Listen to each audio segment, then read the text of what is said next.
Hey there, if you're just joining us, we are at the Gastronome and you are watching All Access. We're looking at Roni Karina's story, who's the MD and founder of the Gastronome, to see and understand his journey. He's talking about his challenges and difficulties in setting up this business.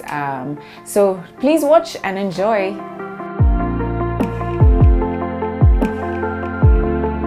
Okay, so what would you say to somebody who's just finished fourth form, right? They've just done the exams, got the results over the holidays, and now they're wondering, do I go to college? Which college can accept me? I got a D in maths, I got a C minus in English, I got an E and on, you know? Yeah.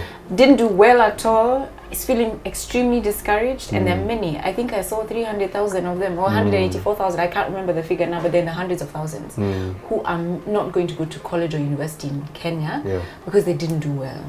And perhaps the opportunity just hasn't been there for them. What would you say to somebody like that who is feeling hopeless right now? Yeah. Okay, so maybe just to mention that I found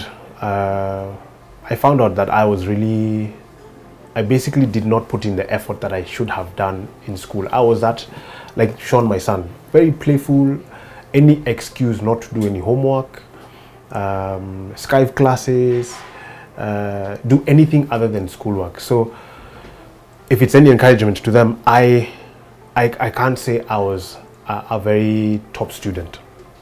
And you know, just fast forward, when I did my OLevels, I did the British system. We were to graduate with 5 ABCs.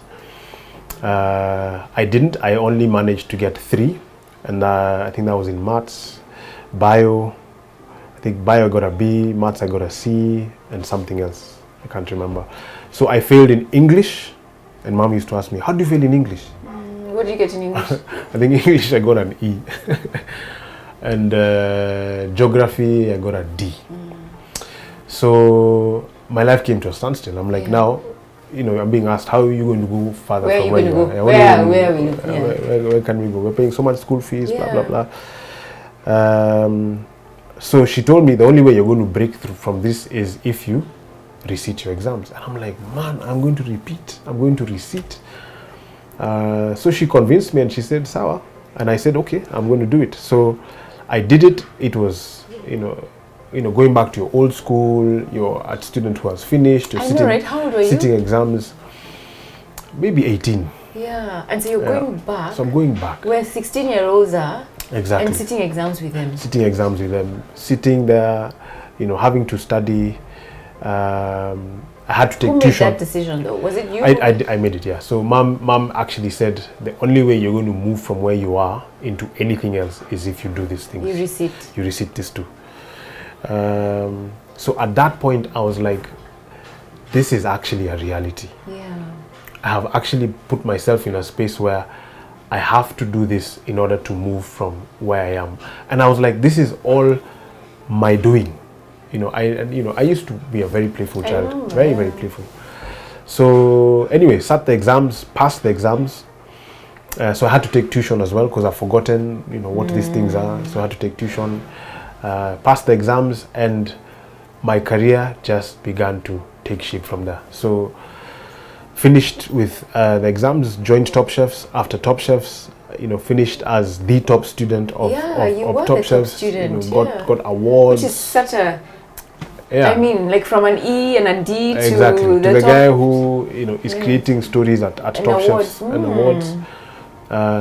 They then finished with Top Chefs, went to the UK at Cordon Bleu. I was the top student, so I got a scholarship for 3 months. Amazing. To do, you know, to work with, you know, the lecturers and create demos, which are basically the items that they need to do the practical lessons. So you're trying new stuff with the chefs, the teachers. So for 3 months I did a lot more work than just your normal curriculum, which was an honor. So of course that was 3 months. I did it for a year because the 3 months, you know, I was actually now learning and just building my knowledge. So Howard, so the clarity for me, actually, to be honest, what I've admired about you the whole time, all these years from when we were kids, is just your clarity in knowing exactly what you want to do. Is that what it was like, or are you just doing what works? Or I mean, you've always been in the kitchen. Like I hated cooking, but Kamal can cook, so it was fantastic. So how did you decide that this is what I want to do, and never felt maybe I should try this other thing, or maybe I should just now try this other thing? Like, what made you stay the course even when it got hard? I think for me, this is all I know. I don't know anything else. And I have a big thing of if I want to do something, I'm going to do it. The same way with my grades. The fact that I decided to resit, and I'm not going to go back into where I was. I passed, and everywhere I went after that, it was, I'm never going to go back to where I was. I'll only get better. I'll only get better. So there was an energy that I had, that I wanted to become better, because it was like a wound for me. Like I kept thinking, if I did this exams and passed, if I only had that zeal or energy in the past and used that, I would not be where I am today. But I guess God had it that way, so that at least I learned from it. So I don't know, I'm very determined.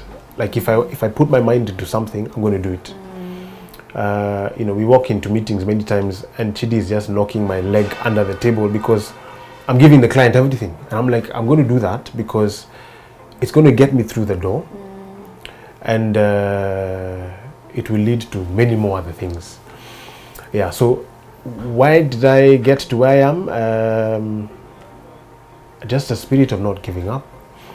Did I give up? I gave up. I remember even telling dad and mom that where I am now, I want to apply for a job. I have so much skills on my hands in terms of experience and knowledge of the industry. Why am I suffering? Yeah, it was tough. There's no money. The supplier needs to be paid. We don't have money. No cash flow. At one point, we needed even school fees. Because Sean started school, we don't have school fees. We had to talk to the school, give us a month to pay, and so Chidi says she remembers she used to sell soap. She used to sell soap, black soap, yes, that's black right. soap. Yeah. So she used to sell soap and get some money. Yeah. So she had, I think, maybe 8,000. That 8,000, because we don't have money to cook for Google and PNG the following day, was what we used to buy the produce for the following day. When we finished, I think that was Friday. When we finished that day, the Monday coming, or that Friday, there was money that came. Okay. So that money, we paid the school fees, we paid suppliers, we did this and that and the other. And we used those suppliers for a very, very long time. Even after, rebranding into Gastronome and, moving to Ridgeways and, so it's the struggles were there. Yeah. Dad kept saying, just like Vida, you open a kiosk, people know that you're there, they'll call you. Mom said, you've got money out, people owe you money. That's a good problem. And the money will come when it comes. At some point. We set up what we call a overdraft facility with Chase Bank. That's now SBM. That's now SBM. They were very supportive. So, Mom sold her shares. I think the facility was 1.5 million. She sold her shares. She said, "Sir, you use that." That was a very good cushion. So, even though money wasn't there, at least we'd have money to pay out and do stuff with. Yeah, so it was hard, but I think the support system that I had really gave me the energy to be able to move on and do more. Yeah, fantastic. Wow, so if you're out there, I'm certainly encouraged to keep pushing even when money's not coming through, even when, business is not coming through as fast as I'd like it to, because only with determination, because, what is the alternative? What alternative do we have? So be encouraged if you're out there and wondering what the next steps are and not sure, that just keep pushing and it will work out somehow. This is Rina Hicks. You are watching All Access. I have a couple of more questions I want to ask Roni, so please do not forget to subscribe to the video so that you don't miss any of them. And if you haven't watched all of them, go back and watch the other parts that we have done. God bless you and have a wonderful day. Take care.